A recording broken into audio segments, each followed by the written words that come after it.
Welcome to the Retail Tea Break. Each week, I'll be joined by industry experts, retailers, and product creators to decode the myths, share knowledge, and give you a better insight into the industry. My aim, as always, is to empower retailers and product creators to reach their potential. So, grab your cup of tea, sit back, relax, and listen in. My name is Melissa Moore, and this is the Retail Tea Break. Today, I am joined by an epic family business right in the heart of Ireland. These two are a couple that I have known for years. So to start off with, a massive disclaimer, I own their goods, I own their products, and I absolutely love them. So today's podcast might be a little different because I'm a little biased. I am delighted to be joined by Cheryl and Willie from Ballyshane. Guys, how are you?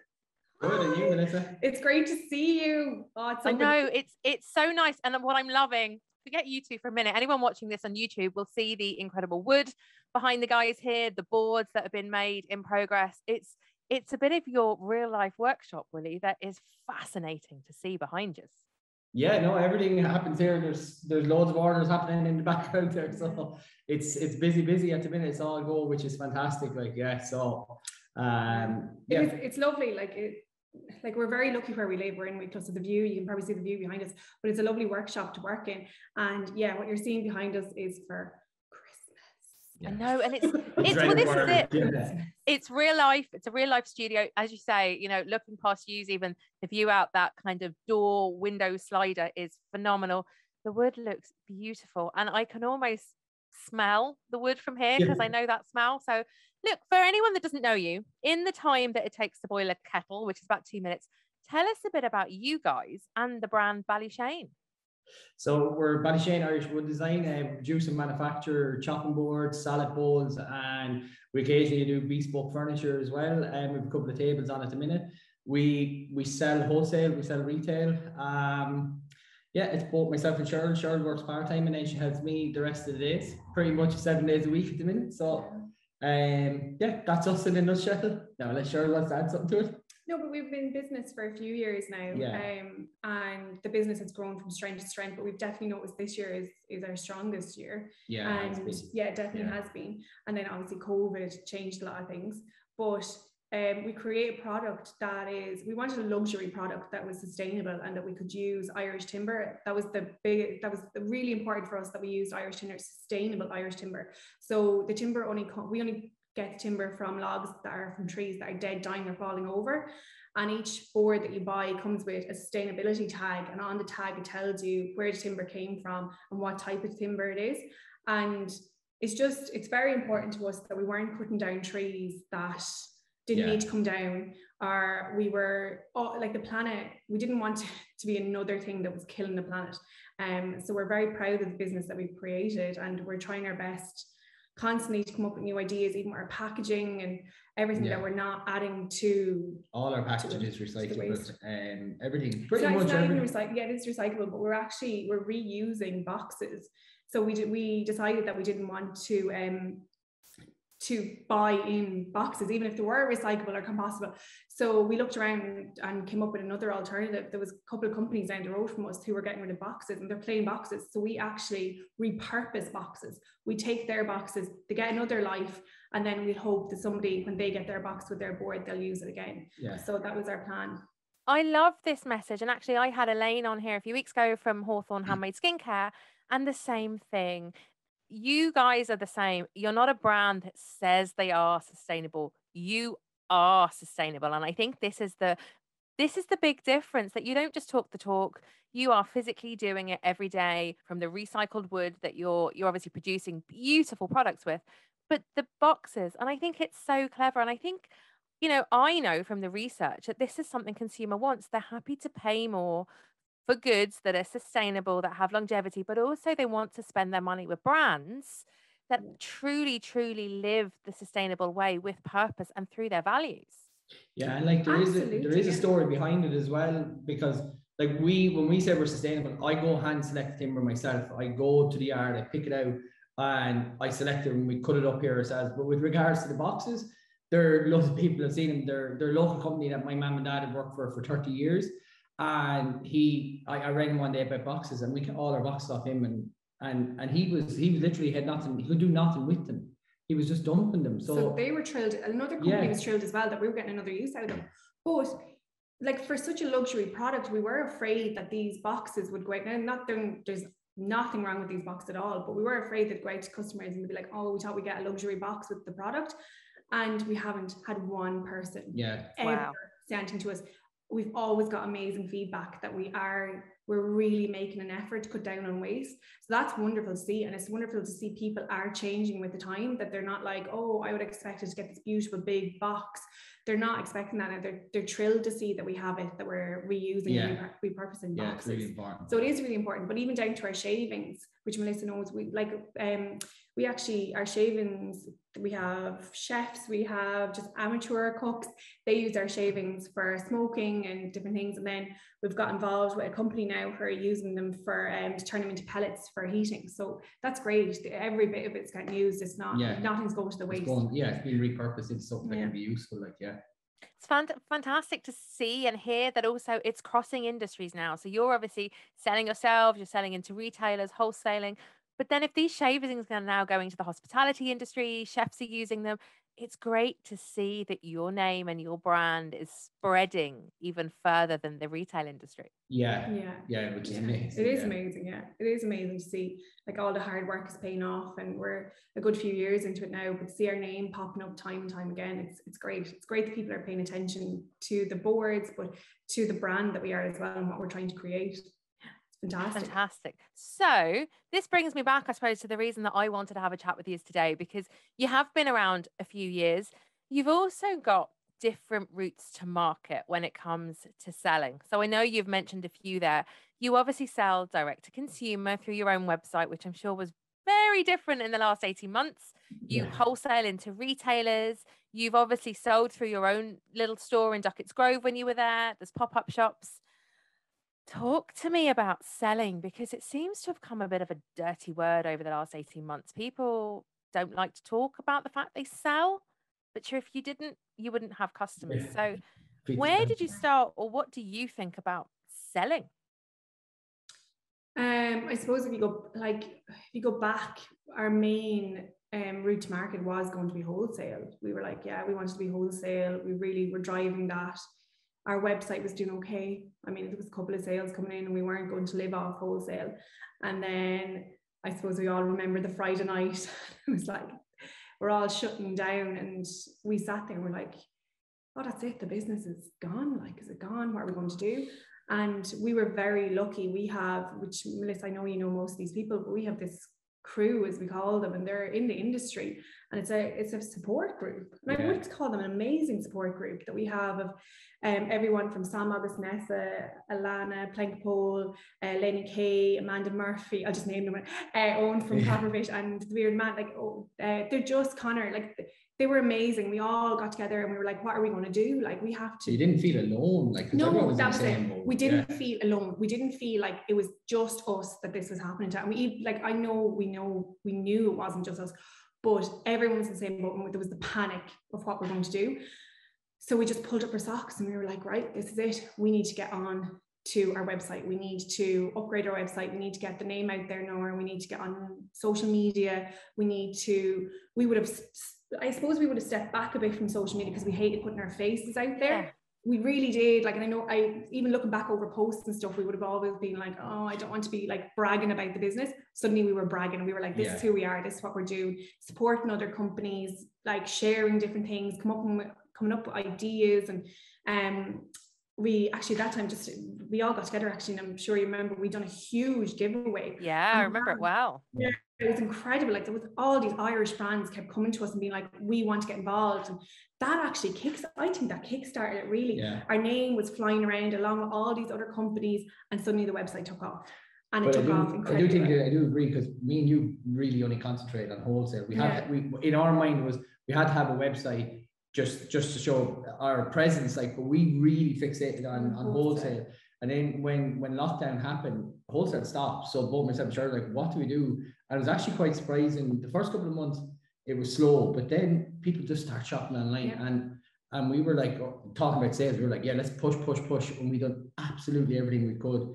And it's funny, like we're doing really, really well with the online as well as wholesale. So it's actually been fantastic for us that we're after changing into sales as well. I suppose we did think as well that it was going to drop when the shops reopened, absolutely. But it didn't. And the one thing I would have to mention, our shops that we have, our wholesalers, absolutely incredible. Like they were so supportive, like even like personally messaging us to see how we're doing, hoping we were okay, and understanding with like you know, things got delayed, like we couldn't get like different things, timber oil, there was different things happening, and they were so supportive. And like only for them being so supportive, we wouldn't have got through with the wholesale side of things. But now we have a great balance of both. We've wholesale, we have online, and then we went back to basics and started going back out on the road and doing markets again, which like we're doing the Kilkenny market, the Mountain View market at the moment.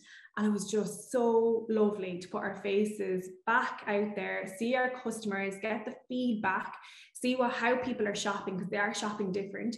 And it would be something that I would recommend, that if you're a bit stuck, if you're a business and you're a bit stuck, it is great just to go back to basics sometimes and just get to know your customer again. Yeah, because you get stuck in a rut. Like we as we're saying, we concentrated on wholesale. So you kind of get lost in the workshop, get lost in the office or whatever. Yeah. So it's been fantastic doing that show for us. Oh, amazing. Just to meet people and get to talk to people and actually get feedback as well, for them to say, oh my God, I know your brand. Which when you're stuck in a workshop or an office all day, you actually don't think people know your brand. You know, it's mad. So talk to me about that, because there's loads of stuff there I'd like to kind of come back to, but it's so nerve-wracking for people. You know, as you say, Willie, you're sitting in your workshop all day making your boards, or you might be making jewellery, or you might be a ceramicist. There you are with your beautiful product. Where do you start when it comes to talking to real people, physical customers right in front of you at your stall, selling? It does take an awful lot. Like I've been working 18, 19 years doing from salad bowls to furniture to chopping boards or whatever it is. But it genuinely took me 7-8 years before I actually plucked up the courage to do it. And I think that's the thing I would always say to people, especially when it comes to wood turning, is I want to get into it and do it. And it's when you're happy with the product, don't just rush. Because what I find happens an awful lot when people go to markets, they're not prepared, they haven't simplest things to show that Sherman recently was a couple of stands didn't have a sum up machine. And it's like be prepared for every outcome and take the good with the bad. There is someone going to tell you that, oh, mine is nicer or I've seen better. That's fine. Like, but it's just, I think it's Cheryl knows me better than anybody, and I was so nervous. But once you do the first or second show and you get just one person to say, oh my God, I love your work, it makes it all worth it, doesn't it? It does, yeah. But I, like myself and Willie, look at markets so differently. I went to the market. I wanted to do a market and meet people to see how people are buying. I'm very lucky in my background of who I used to work for. I've always worked for Irish companies, and I've worked for amazing Irish companies, and I'm working for another, along with doing this, I'm working part-time with another incredible Irish company. But to see the change in how people are shopping right across the board, whether it's food, jewellery, chopping boards, everyone's shopping different now, and they're spending a bit more on quality than something cheap, use it, get rid of it. They're not doing that anymore. They want quality that will stand test time. And even at the market, they're coming up and they're asking more questions, and they're wondering how they can, like, how will the board last longer? Should they oil it? Not just coming up buying it for the sake of buying it. And that's lovely. That's lovely to see that people are. That's such a change of mindset in the consumer, though, because we all remember the times where you go in and you'd buy stuff for the sake of it. It would either go in the bin or the back of the cupboard. And then, so now from what you're saying, people are shopping more sustainably. They want a beautiful product that's going to last, that they're going to look after. And actually, they're probably happy to spend a little bit more if they know they're supporting local, they're supporting Irish, and they get to meet you, the makers. Yeah, and they actually are asking more questions and they want to know about the product. Whereas previous shows we've done, say 5-6 years ago, trade shows or whatever, people were just coming in saying, I have €70 to spend, just give me a board and just that's it. Wow. Walk away. Yeah. But people are actually really interested now. They are really, sorry, my phone. I'm just going to turn that off. I thought I had it off. Ooh, thank God it's not me. Yeah, no, it would have been you. No, they are, and they're interested in us. And like, it's very easy, as Willie was saying, and you were saying, Melissa, you can get very lost behind a computer and in your workshop, and you're just a name and you're not a person behind it. And like, we're doing this market just for a couple of weekends, like just in the busy period. It's not something we're doing long term, but at the same time, it's nice. A certain time of the year, it is nice to get out and just see your customer. We do showcase in January. We always love showcase. It's great to get out and see our clients and chat with them and see what worked in their stores, what doesn't work. And I think you have to do it. I do think. Tell me about that relationship, because obviously when you're selling direct to consumer, either via your website or in person at a market, that's one thing. But then you have this whole other area of selling where it's buyers or retail owners. So you're not actually selling direct to the consumer. You're selling to the owner or to the buyer, who again may sit in an office, who has a much bigger picture to look at than just look after you and your brand. How does that work from a selling perspective? Or if you're someone new that's maybe going to showcase in January for the first time, what's your advice for them, for the retailer relationship when it comes to selling? Don't oversell anyway. That's the first thing I'd say. I like, sorry, when I say that, in be as honest, in, don't overpromise. Yeah. Like, just don't be honest with them. It was one of the big things with us, because each of our boards is handmade, and it's just me making them. People will come in and they'll say, oh, I want X amount of boards, can you have them in 2 weeks? It doesn't work like that. And be honest, because if you overpromise and then underdeliver, you're just dooming your business straight away. And it's one of the big things we learned, that be 100% honest with them from the word go. Tell them what you're going to be able to do, and if they're not happy with that, try work with them, but just be honest. Like, it was a major thing for me.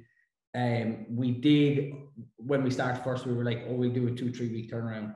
That's fine if you've only 3 or 4 orders, but what if you get 20 orders? So it's just things like that, little simple things that can catch you out big time. Oh, and be prepared. Be prepared. I have been on both sides of the stand, as a buyer and as a seller. And when somebody comes up to your stand, whether you're brand new on the market, you need to be as confident as on your stand as somebody has been for the last 5 years or more. You need to have your prices right. You need to have your price list ready, like, and just your product, your brand, know who you are, that when you come back to showcase the following year, that you haven't changed everything, that they don't know you. I've seen that happen a couple of times, where the company can't really get their brand right and they're changing constantly. And the thing is, for us, for Ballyshane, our logo, like, some days I do get fed up with looking at it. I'm like, oh, should we change it? But that's us looking at it constantly every single day. That is not your client or your customer or shop looking at it. They don't see it as often as you do, and they have to recognize it. People have to recognize your brand. So be prepared, know your brand, and yet don't overpromise. Like, know your margins, know how long your turnaround time is, and just be really confident about your business. You've created a business. You should be so confident about what your product is. Like, it's amazing to see new Irish products always coming on the market. It's wonderful. And I would say a lot of people that we meet showcase, or people that are thinking about doing it the following year or whatever, it's get advice on how to price your work and putting margins on it, because there is a lot of stands that go and they don't get their margins right, and then the buyer asks the question and they fumble a bit, and it kind of knocks their confidence, and then they're trying to, everything after that is like muddled because they're trying to catch up. So I would do a lot of research into that and seek a bit of advice about how to price your work properly. I see an awful lot of people that make really, really beautiful products that are affordable, but when you actually break it down from a time perspective in the workshop, they're actually making no money off it. And it's really, really tough for people to understand that you have to value your time. Like, that's amazing. So actually, before you even think about selling, you need to do your homework. You need to know, Oh, as you said, Cheryl, there, you need to know, really solidly know who you are, what you're selling. And as you said there, Willie, you need to do your homework on the maths. Like, it's just, yeah. it breaks my heart, just like you, if someone is selling a product that they haven't costed properly, they haven't looked at their margins, as you said, they haven't costed their time or the packaging Yeah. or all the tiny little things that go into making products before you then go out and you seek retailers. Because I'm seeing, and I'm sure you have, because you're in the industry so long, people that make something and automatically, how do I get into this shop? How do I sell it here? It's like, but you haven't gone through those basic boring steps. Let's be honest. These are the boring things you have to do before you can approach big retailers. Yeah, Yeah, oh, no, absolutely. Because absolutely. when we set up Ballyshane, the first year of Ballyshane's existence, we didn't sell a single product. I remember that. We worked really, really hard. We worked on materials. I worked on designs of the product to get the best use out of the timber. It was actually something that I kind of went against the grain. I was designing boards to suit the timber, not to suit the buyer.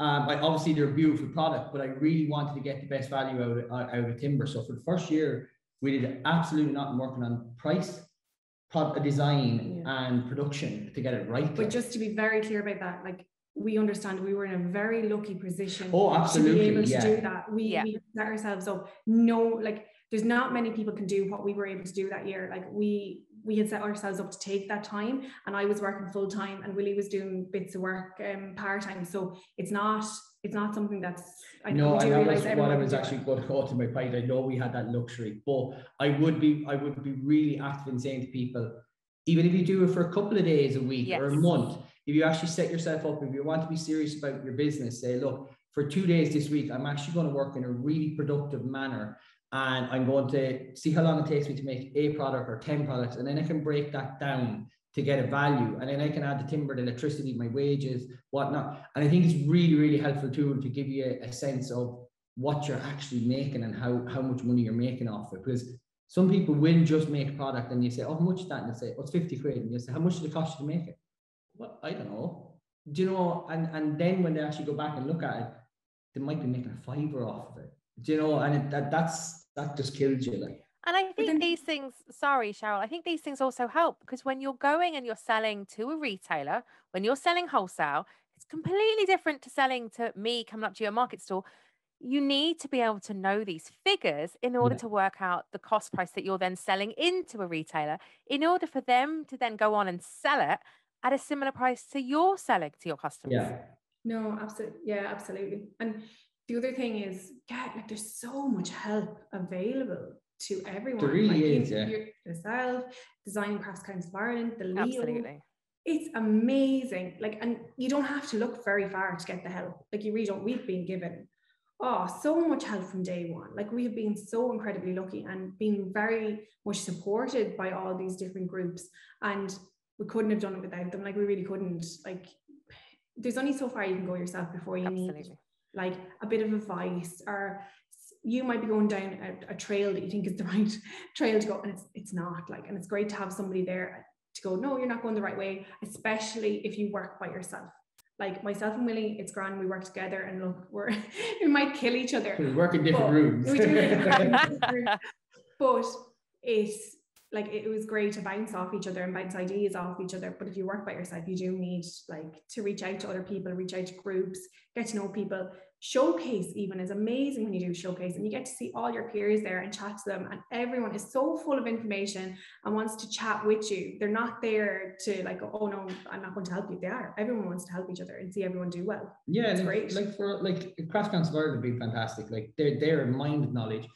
Or your local Leo, like Carol Leo, have been incredible for us over the years. Just for advice, just simple things, helping us with shows. Like, there's loads of information there. And just the other thing is, well, what I said earlier on about don't oversell yourself. It's the buyers are actually fantastic as well. Like, you know, from your previous jobs, that when we met you at them, like, we've asked you questions so that it helps us. And most buyers will actually go and give you absolutely. They are. I don't know a senior buyer out there that isn't a font of knowledge. They want you to do well. At the end of the day, and I think people forget this, that at the end of the day, the buyers want you to do well. You're generating revenue for them. It's making them look good. It's increasing the sales for their businesses. they have your best interests at heart as well. And I think there's a really strange, maybe, I don't know, there's a really strange notion out there that, oh, the buyer is the other side, they're against me. They're absolutely not. They are willing you to do as that's well as actually you are. really interesting. That's really interesting you say that, because a lot of people, when they look at it from a retail perspective, selling online or selling at a show, it's full retail value for you. And then when you're doing wholesale, obviously you have your different margins and stuff. And people think that, oh, the shop don't really care, they just want the margin. But it's the furthest thing from the truth. Like, if the product's not selling in their shop, it's taking up valuable space. Absolutely. So it's not in their interest to take your product and not want it to sell.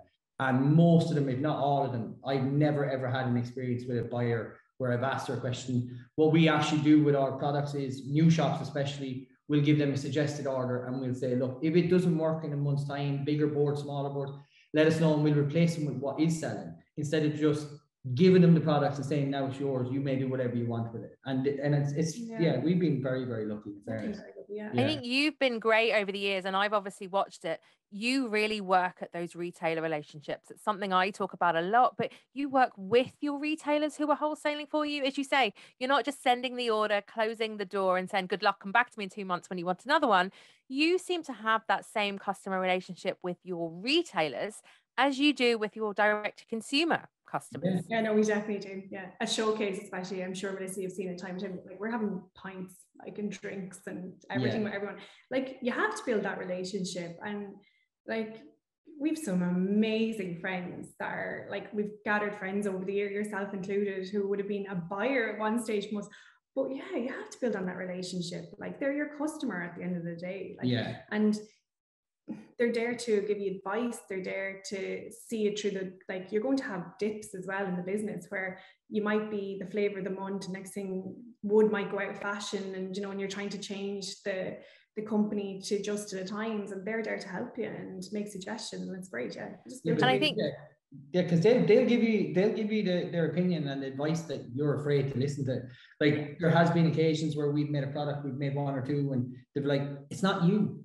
That's not what you're about. Don't try. Like, they were like, no, that won't work for you. And we're like, ooh, really? And we were a little bit upset over it, but they were actually dead right. Yeah. They were 100% right. And you just panic a bit, I think, and you're like, oh, we'll do something else, but no. But I love that. And I also think that's true of the Design and Crafts Council and of the local Leos. I'm very proud to be a mentor with both, to work with the Design and Crafts Council and to work with the local enterprise offices. For that reason, as you said, sometimes you need to be told things that you don't necessarily want to hear. And when it's coming from people who know the industries or who understand finance inside out and back to front, listen, like, they genuinely have your best interest at heart. And if at the end of the day, it makes selling better, it makes you price your product in a better way, if you can then connect to your customer in a better way, gosh, it's win-win. That's a really big thing. I'm extremely, extremely lucky with Cheryl's background from a financial point of view or a selling point of view. For me, I just make. I do say to people, I get paid from the neck down, Cheryl gets paid from the neck up. And most people that are makers are exactly that. They make. They don't want to sell. They don't know how to sell. I'm very lucky with Cheryl's background. But what my point is when you go to Leo, they will put you on courses, how to promote your work, how to sell your work. Crafts Council of Ireland are the same. They'll give you a mentor to get your frame of mind out of just maker if you're on your own. Do you know? And a lot of people will tell you that I can make, but I can't sell. And that's the thing. If you're not going to hire somebody to sell for you, you need to go to Leo's. And I think it's okay now and acceptable to say, look, I'm not okay at selling. I'm not good at it. I think it's a dirty word. And an awful lot of people do, but it's the same as you said, Willie, there's no way I could make a board behind you there. I'd be the first person to say I would need help with that. And I think it is just changing the mindset. Yeah. Good luck letting me in there. I'd come out missing limbs, or I would have, you know, crashed through that. We have to wrap you in bubble wrap and let you work with. But no, but that is the big thing. I'm sure, like, I know we're going to get onto this topic in a second, but as you know, like, it's not just about meeting your clients anymore, whether it's wholesale or your customers or whatever. Like, social media is a whole big minefield at the moment. I'm doing a project on it at the moment, but I'm not great on it. I'm not. Like, I was very fortunate for the companies that I was with that they had amazing social media. but you have to have a social media presence now, and it just has to happen. And talk to me about that, because that must fall in line then with your selling strategy. It has to these days. It has to, yeah. It does, like it does, it absolutely does. And like whether it's they're changing everything over to TikTok or whatever it is, like, and for two people, like that makes me really uncomfortable. I'm not a person to put my face, or like Willie isn't either. We don't put our faces out there very often. And once in a blue moon do we put out there. It's just something, it's not a privacy thing, it's just something I'm not comfortable with.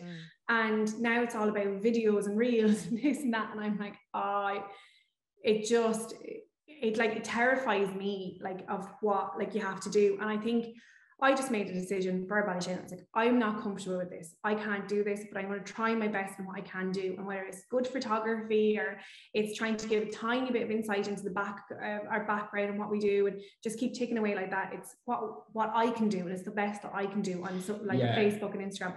I'm not going to be doing dances or singing. That's a shame. It is actually something that I'm totally sure is 100%. With the new workshop, what I do eventually want to do when it gets finally finished up and gets cleaned out or whatever, is actually try to give people an insight of like just doing some videos. There'll be obviously no talking or anything like that, but it's just to show people the process of what we do. Because a lot of people get into their head when you say to them that it's handmade. They think, oh, well, sure, there's a machine making that. There is machines here, but every single piece of wood is touched by my hands 30, 40 times. Wow. And I want people to be able to see that. There'll be no talking or dancing, unless Cheryl wants to do some dancing in the background. But it is just to give people an idea. And it gives an engagement for the buyer or even the wholesaler, the buyer for the wholesaler, to see exactly what we do, so that they can tell people, this is it. It's not just our word, it's picture. So we'll get there. Yeah. We are getting there. Amazing. So with that in mind, what's coming up over the next few months for you?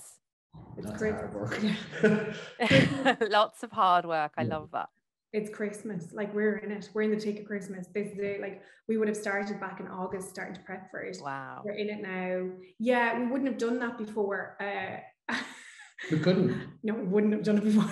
We wouldn't have been that organized. And I would, like, 2 years ago, it's really funny. The boards obviously online get personalized, and the personalized side of things is very, very important.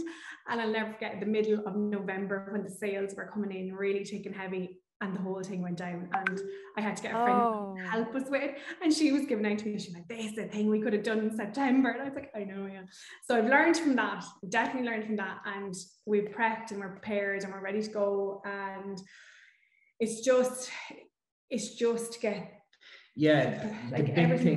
the big thing for us, the previous workshop was it was an old workshop, and it was a cold workshop. It functioned, it done perfect, but I couldn't stockpile product because of moisture and stuff like that. Wood just doesn't like damp conditions. So every single order that came in from September through to Christmas was made straight away. It wasn't there that you could throw it into a box and out it went. So this new workshop is fully insulated, it has heating, it has everything so that we can stockpile.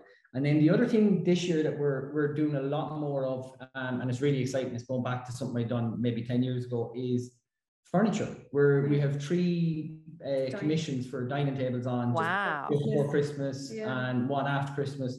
So yeah, it's really exciting that we're going back, going forward. But we're definitely going, like, the stockpiling thing, which somebody, like anyone that's in business know how important it is coming up to Christmas. Stockpile, for us to be able to stockpile after for so long not being able to do it, it has changed. It's a game changer, isn't it? It really is. Game changer. Yeah. Like, we couldn't have grown the business. We just couldn't. Like, Duckas Grove, which I'm sure people knew that's where we were situated, is an old castle.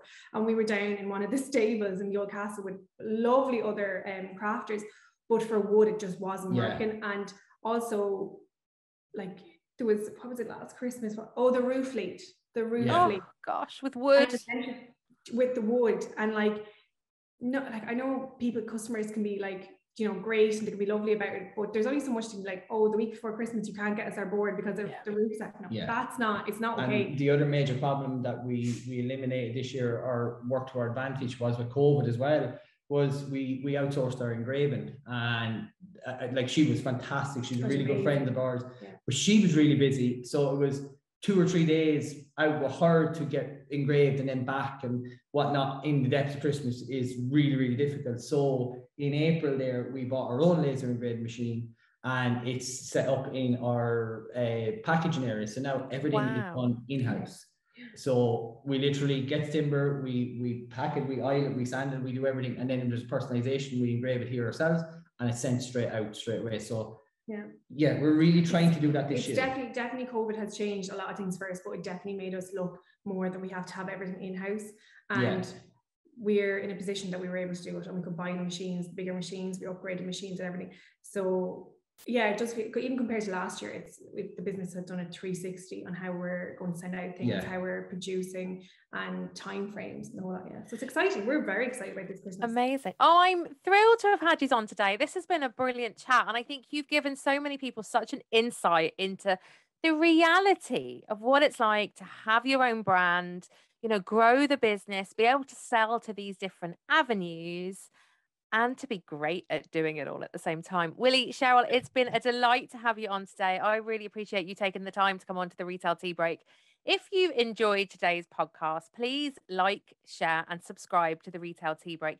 Leave us a comment. I'd love to hear if you've bought boards from Ballyshane before, if you've been gifted one especially. We'd love to hear all about it. So leave us a comment about the show, and we will see you soon. Thanks so much. Thanks, Vanessa. See you later. Done. Oh my God, we could have talked all day.